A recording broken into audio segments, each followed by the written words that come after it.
ವಿಕಟ ಪತನ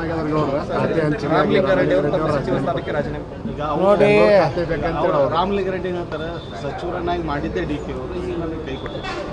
ನೋಡಿ, ರಾಮಲಿಂಗಾರೆಡ್ಡಿಯವರು ಈ ರಾಜ್ಯದಲ್ಲಿ ಒಳ್ಳೆಯ ಮಂತ್ರಿಗಳು ಮತ್ತು ಯಾವುದೇ ರೀತಿಯ ವಿವಾದಾತ್ಮಕ ಆಗಲಿ ಭ್ರಷ್ಟಾಚಾರ ಆಗಲಿ ಯಾವುದೂ ಸಹ ಇರಲಾರಂಥ ಒಬ್ಬ ಒಳ್ಳೆಯ ವ್ಯಕ್ತಿ. ಅವರು ಕೇಳ್ತಾ ಇರೋದು ನಿಜ ಅಲ್ಲ. ಈ ಜಲಸಂಪನ್ಮೂಲ ತೊಗೊಂಡು ಏನು ಮಾಡ್ಬೇಕು ರೀ? ಬೆಂಗಳೂರಿನಾಗ ನೀರಾವರಿ ಉತ್ತರ ಕರ್ನಾಟಕದ ನಮ್ಮ ಸಚಿವರಿಗೆ ಕೊಡಬೇಕು.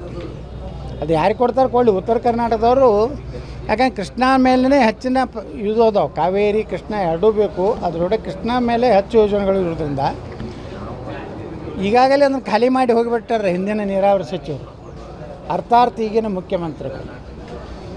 ಮತ್ತೀಗ ಅಲ್ಲೇನೂ ಇಲ್ಲ, ಅದನ್ನು ಕೊಟ್ಟು ಬೆಂಗಳೂರು ಈ ಮಹಾನಗರ ಅನ್ನುವಂಥದ್ದು ಭಾಳ ದೊಡ್ಡ ಬಂಗಾರದ ಖನಿಜ ಇದೆ. ಪಾಪ ನಮ್ಮ ಕೃಷ್ಣ ಬೈರೇಗೌಡರು ಅಷ್ಟು ದುಡ್ಡಿನ ವ್ಯಾಮೋಹದ ಮನುಷ್ಯನಲ್ಲ. ಆ ಒಂದು ಇಲಾಖೆ ಇಂಡೈರೆಕ್ಟಾಗಿ ತಾವೇ ನೋಡ್ಬೇಕಂತೇಳಿ ಮುಖ್ಯಮಂತ್ರಿ ಡಿ ಕೆ ಶಿವಕುಮಾರ್ ಅವರು ಈ ರೀತಿ ಒಂದು ಒಳ್ಳೆಯವರಿಗೆ ಕಾಲ ಇಲ್ಲ. ಕಾಂಗ್ರೆಸ್ನಲ್ಲಿ ಎಲ್ಲ ಪಕ್ಷದಲ್ಲಿಯೂ ಒಳ್ಳೆಯವ್ರ ಕಾಲ ಭಾಳ ಕಡಿಮೆ. ಆದರೆ ಕಾಂಗ್ರೆಸ್ನಲ್ಲಿ ಅಂತರೂ ಎಲ್ಲರಿಗೂ ಒಳ್ಳೆಯವರಿಗೆ ಎಲ್ಲೋ ಕಾಲಿಲ್ಲ.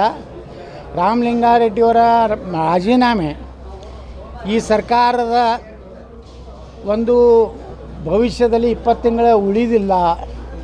ಈ ಸರ್ಕಾರದಲ್ಲಿ ಸಾಕಷ್ಟು ಭಿನ್ನಮತ ಪ್ರಾರಂಭ ಆಗ್ತದೆ.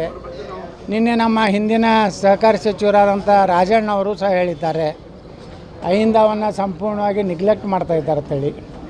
ಅಹಿಂದನೇ ನಮ್ಮ ದೊಡ್ಡ ಒಂದು ಶಕ್ತಿ ಇತ್ತು, ಅದನ್ನು ಕುಂದಿಸುವ ಕೆಲಸ ಮಾಡ್ಯಾರ ಅಂತೇಳಿ ರಾಜಣ್ಣ ಹೇಳಿದ್ದಾರೆ. ಈ ರೀತಿ ಅಪಸ್ವರ ಏನು ಪ್ರಾರಂಭ ಆಗಿದೆ. ಇವತ್ತು ಕರ್ನಾಟಕದಲ್ಲಿ ಮೊದಲೇ ವಿಕಟ್ ಪತನ ಆಗಿದೆ.